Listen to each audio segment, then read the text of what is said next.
Are we feeling AJ? AJ. How are you? Yeah. It is what it is. You know, I'm quite concerned for his mental well-being, to be fair, rather than his boxing career. That's gone. This is where everything flips from chaos to pure boxing drama, as Anthony Joshua storms into the hospital after that wild airport clash, not just to make things right, but to turn the heat up even more, telling Deontay Wilder face to face that if it is personal now, then let's settle it properly in the ring. Yeah. How's he doing? Good, man. Send him a message. From Nigeria. Hello. Now things take a legal turn as tensions spill beyond the airport chaos, with Eddie Hearn stepping in to reveal just how serious it got. But in boxing, this kind of drama only fuels the fire, making the potential clash between Anthony Joshua and Deontay Wilder even bigger. I asked him to apologise for the comments, and he wouldn't do so. So we filed a lawsuit against him, and we'll leave it in the hands of the lawyers. Now Tyson Fury adds another layer to this drama, raising concerns that go beyond the ring. But in a rivalry, this heated mind games are everything, because if emotions are this high between Anthony Joshua and Deontay Wilder, then this is no longer just business, this is personal. You know, they're not like me, are they? Look, AJ got beat by Ruiz. He didn't make a million excuses. He just said, fantastic, well done. So I suppose it's different sportsmen for different... Frank Warren is basically saying this situation went too far, but now both men have cooled down and made peace after the airport clash and hospital visit. Yet even with apologies, the tension between Anthony Joshua and Deontay Wilder still feels far from finished. Look, that's not what we want. I don't want to see that happen. No one does. But I understand now both sides have made it up. They've apologised, so hopefully it's all in the past and we can concentrate what everybody's at. Johnny Nelson is explaining that things became deeply personal, with lines being crossed, especially involving family, and that is exactly what pushed Anthony Joshua to react at the airport, turning words into real-life action with Deontay Wilder. After the fight, he may apologise and say, look, I went too far, I shouldn't have said that. But he needed to get a response from Anthony Joshua and get him into a certain mindset. Eddie Hearn is making it clear that Anthony Joshua was pushed to his limit, and once things got physical and personal at the airport, there was always going to be a reaction, which ultimately led to Deontay Wilder ending up in hospital. Talking about my mum and all this other stuff, I'm going to have a pop at you. I can't fight, but I don't care, I'll have a right go. And you're talking about the world heavyweight champion. If you start talking to him like that, if you shove him like that, he's going to react. Max Kellerman is pointing out that Anthony Joshua is willing to fight Deontay Wilder, but wants control over the timing, which now makes even more sense after everything that happened, because this fight has clearly become bigger than just boxing. Anthony Joshua said he would take the fight, but on his own time. After the fight, AJ said he's still dealing with a lot of things, but he'll be ready, guys. And the quote was, as I said, on his own time. It looked to me like AJ was staking out a negotiating position. How did it look to you? Yeah, I think it was a power move from Anthony Joshua and Eddie Hearn to say, hey, we're the ones in control. Obviously, they are not, right? Tyson Fury's the cash cow. Yes, he is. I'm the landlord is what he Right. said. Deontay Wilder is making it clear that what happened at the airport crossed a serious line for him, and after ending up in hospital, this is no longer just hype talk, as he is now emotionally locked in and ready to hurt Anthony Joshua inside the ring. But this is even more intensified for me. I'm the man with the big right hand, baby. I possess all the power. I'm the most dangerous heavyweight in the business, period, to this day. You know, so I ain't worrying about it. Duke McKenzie is basically framing this entire situation as part of boxing's brutal reality, where controversy often sells more than clean promotion ever could. From his point of view, the airport altercation and the hospital visit have not damaged the sport, but instead injected massive commercial value into it. He is suggesting that moments like these blur the line between real conflict and business strategy. It wouldn't surprise me, but like I say, I don't see there's any harm in it. It doesn't bring the sport into disrepute in any way. This is the show business world that we live in. There's the fight game and then there's the fight business. And from the business perspective, that's probably just sold another 1 million tickets worldwide to people to watch this fight because they're going to... Deontay Wilder is explaining that this was never just about a small verbal exchange, but something that escalated quickly into a serious confrontation. He is portraying himself as a fighter who is always ready and willing to take on anyone, especially in a division where dominance means everything. After what happened at the airport and the aftermath in the hospital, his words now carry more weight, because he is not just talking about cleaning the division, but settling a very personal score with Anthony Joshua. It wasn't an exchange. I mean, it wasn't a few words. You know, I adapted up with him and I said, now let's get it on. And it was simple as that. Is that the fight you want next, Deontay? I'm ready for whoever, you know. It's whoever. As long as these guys is in the heavyweight division, I'm here. You know, like I said, you can call me Mr. Clean because I want to clean up the whole division. The heavyweight division is nothing without Deontay. Anthony Joshua is coming across as fully locked in and brutally honest about his intentions, as he openly admits he wants to hurt Deontay Wilder, which now feels even more intense given everything that has already happened between them. At the same time, he is acknowledging the danger Wilder brings, which shows a level of respect mixed with aggression. A lot of problems, but that's high-level competition. I won't kind of go over everything that I've been studying about him, but let's just say he's got a good mindset. He's spoken a lot, so you know where his head's at. He's game in it, and that'll be good enough for me. That's good enough to bring the best out. Tyson Fury is clearly leaning towards Deontay Wilder here by questioning Anthony Joshua's willingness to consistently face the very best on the global stage. He is highlighting Wilder's track record of taking risks and stepping into tough fights, which adds fuel to the narrative that Wilder thrives under pressure. In the context of the airport incident and everything that followed, this statement only increases the stakes because it challenges Anthony Joshua to not just respond physically but prove his credibility against a man Fury believes has already tested himself at the highest level. For me, Anthony Joshua needs to prove himself on the world stage because he's so happy fighting in England, and he fought a beaten Klitschko after I'd destroyed him mentally and had a war with him in a beaten fighter. So he needs to prove he's willing to step up to the plate and fight the best. Deontay Wilder is emphasizing his mental strength and ability to handle pressure, which becomes even more significant after the chaos of the airport incident and his time in hospital. He is presenting himself as a fighter who not only survives adversity but thrives in it, and that mindset could be a major factor if this fight happens. His confidence suggests that no matter how personal things have become, he believes he is built for these moments and ready to channel everything into a dangerous performance against Anthony Joshua. You know, but my mindset is so strong, and I can handle all these things. This is what part of being a champion is, being able to manage, you know, balance these things. And if anybody is the right guy for the job. Carl Froch is raising serious doubts about Anthony Joshua's belief in himself when it comes to facing Deontay Wilder, and that uncertainty is what makes this fight so unpredictable. He is painting a dangerous picture where one clean right hand from Wilder could end everything instantly.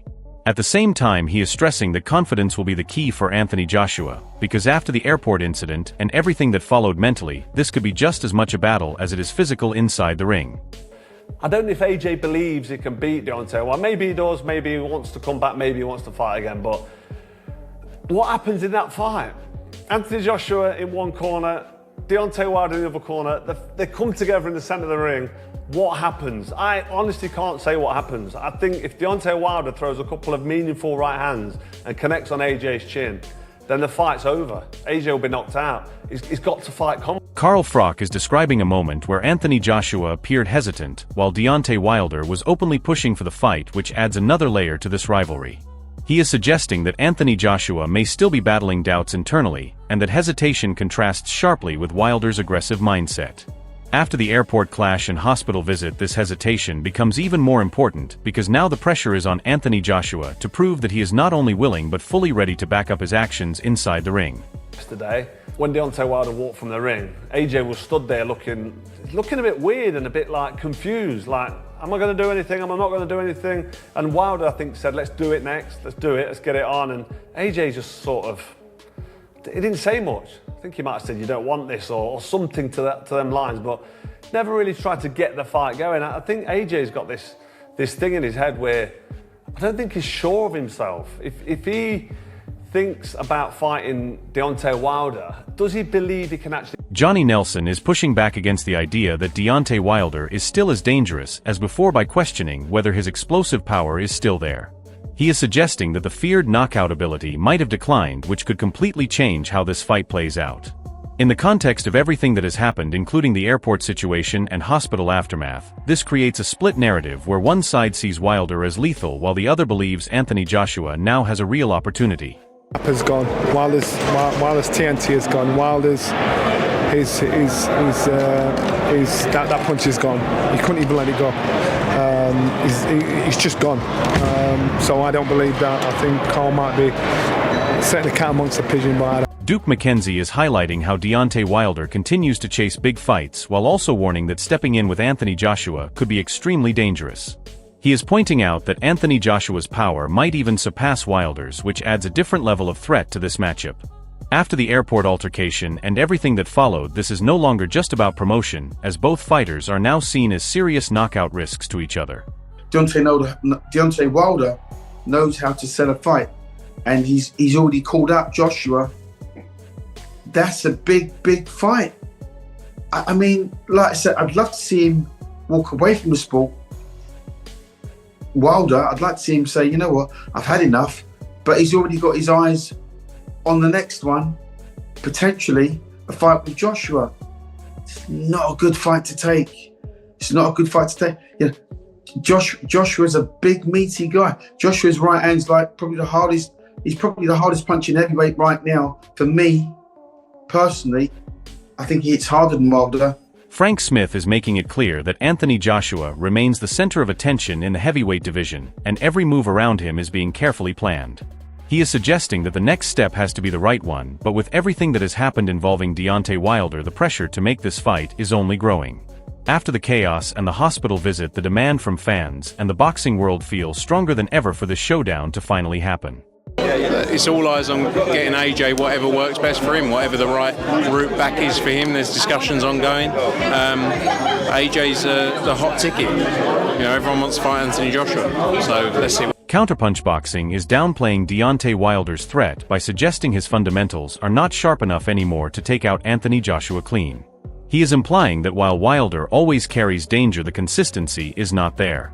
In the context of everything that has happened, including the airport clash and hospital situation, this opinion shifts the narrative slightly toward Anthony Joshua, as someone who might now have the technical edge in a fight that once looked far more one-sided. I do not see a Wilder knocking out Joshua. I just don't see it at this point. I don't see him. His jab is not good enough. He could possibly land one of those shots. Pain Game is speaking from a pure fan perspective, saying this fight still carries massive appeal, even if both fighters are not at their peak anymore. He is highlighting the unpredictability, which actually makes it more exciting now, especially after everything that has happened between them. With the airport incident and hospital visit adding real tension, this is no longer just a dream fight from the past, but a present-day clash filled with questions that fans genuinely want answered.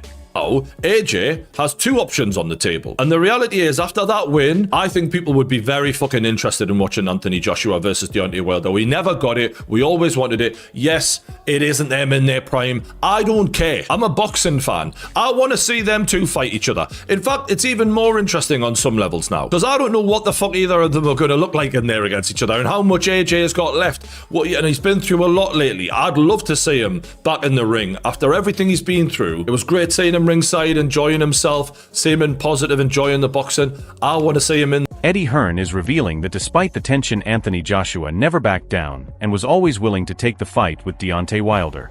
He is also hinting that both fighters may not be at their absolute peak, but are still dangerous enough to deliver something special. After the chaos that unfolded, this reinforces the idea that the fight is not just possible, but inevitable, with both men slowly moving toward that collision. Better. I thought he looked better. Listen, Chisora's not easy. Do you know what I mean? He's a tough man. He's not an easy guy to beat. I wasn't impressed with Wilder, but I was more impressed than I thought. If that makes sense. Anthony Joshua is making it absolutely clear that this fight is no longer optional, but necessary for both of their legacies. He is speaking with a sense of urgency and realism that cuts through all the business talk and focuses on what truly matters, which is stepping into the ring. After everything that has happened between him and Deontay Wilder, this statement feels like the final push toward turning all the tension into an actual fight. Tit for tat and say, he said, she said, he said, she said. I think in the reality and the scheme of things, it's a fight that we have to have. We're both in the same generation, the same era, we're both heavyweight champions of the world. So with that being said, as I said, like, there's no fantasy contracts. It's a situation where it's reality. Like, I don't like coming to a stage in my career when I'm just talking about what I'm worth and negotiations and what we're bringing to the This entire situation between Anthony Joshua and Deontay Wilder has now gone far beyond normal boxing promotion, and it has turned into something deeply personal and unpredictable. What started as tension at the airport escalated into a real-world altercation that ended with Wilder in hospital and Anthony Joshua walking straight into the storm to confront him face-to-face. Now both men are standing at a point where excuses no longer matter, and only one thing can settle this once and for all. The ring, Deontay Wilder steps in and wins, then the narrative completely shifts because it proves that even after chaos and injury he can still overcome one of the most dangerous heavyweights of this era and silence every doubt about his mentality and power. But if Anthony Joshua dominates, then it becomes a statement that he not only handled the pressure outside the ring, but also backed it up where it truly matters and shuts down one of his biggest rivals in brutal fashion. The real question now is who wants it more, and who can control their emotions when everything is on the line, because mentally this fight is already underway even before any bell rings. If you are watching this, tell us who you think wins this war between Anthony Joshua and Deontay Wilder, and why. And if you want more breakdowns like this, make sure you subscribe, because the heavyweight division is just getting started and this story is far from over.